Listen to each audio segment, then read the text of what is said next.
Both the new proposed ballot measure and Council President Todd Gloria's plan calls for voters to decide on raising San Diego's minimum wage, but they differ in pay rates, the timing of the increase, and the new proposal offers exemptions. Here with further details are Peter Brownell with the Center on Policy Initiatives and Blanca Lopez Brown, candidate for San Diego City Council District 4 and Lemon Grove School District trustee. Peter, Gloria's proposal would allow part-time workers to accrue sick pay and raise the minimum wage incrementally over the next 3 years to $13.09 an hour. How did he come up with that particular number?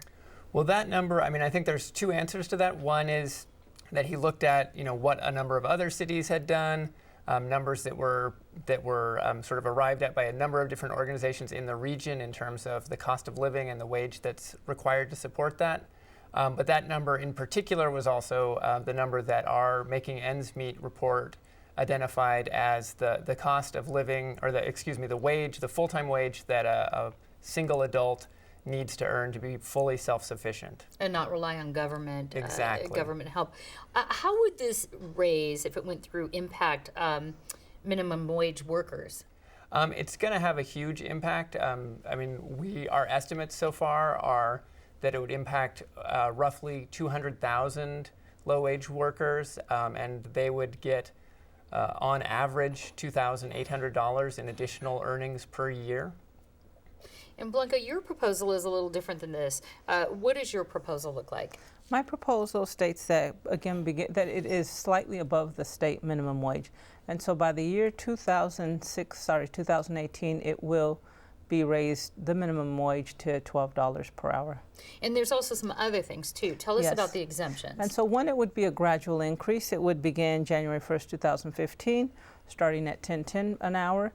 Then again, January 2016, when it would go to $11.38, and then again 2018, when it would then reach the $12 per hour. There are also exemptions built into this, and the reason for the exemptions are, of course, to make sure that small businesses are able to remain solvent and sustainable during this time. And so I have exemptions in it that speak to anyone who has less than 25 employees or less are exempt from this. Also, there's a two-tier wage in this, which means that anyone who is receiving through tips above the minimum wage, then they also are excluded from this because they receive well over the minimum wage as well.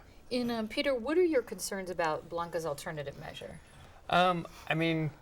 Really, the biggest concerns that we have are around the exemptions. Over 93% of the city's businesses would be exempt. And in particular, because the measure does actually require a business to have over 25 full-time employees, and a number of the low-wage service sector industries rely heavily on part-time workers. So our concern is that it would exempt essentially the whole fast food industry and a large portion of the retail industry from complying with any kind of minimum wage or earned sick days provisions that are in the measure put forward by Council President Todd Gloria. Well, I know Jerry Sanders, president of San Diego's Chamber of Commerce, is strongly opposed to both proposals. He said that it will hurt small businesses and it'll put the city at an economic advantage.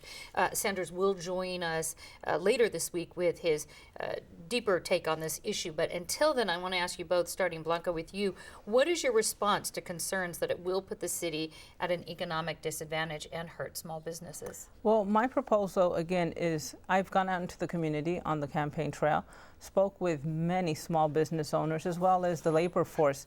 And what I have heard is, again, of course, everyone in the labor force would like to have the minimum wage raise. But then again, speaking to where it would come from, which are small businesses, of course, they indicate that, when we raise the minimum wage, that a small business owner, it's going to impact them severely. So when we talk about how it will be passed on, it will be passed on because then the price of everything will have to go up.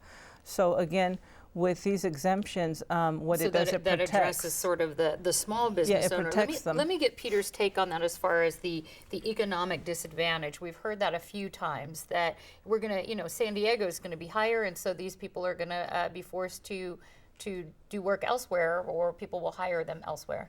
Right. The concern that people raise, it's really kind of I don't think it's really going to happen. What the reality is that the jobs that are most impacted are low-wage service jobs. Those are jobs in the industries like fast food, restaurants, janitorial, hotels. These are all jobs that the services need to be provided where the customers are. And what we saw in San Francisco, for example, when they raised their minimum wage at the city level, was that restaurant growth grew at or above the same level of neighboring Alameda County in San Francisco. So there wasn't a job loss for restaurant workers or for restaurant businesses in San Francisco when San Francisco did this. Okay, well, we'll have to leave it there. Peter Brownell and Blanca Lopez Brown, thank you so much. Thank you. Thank you.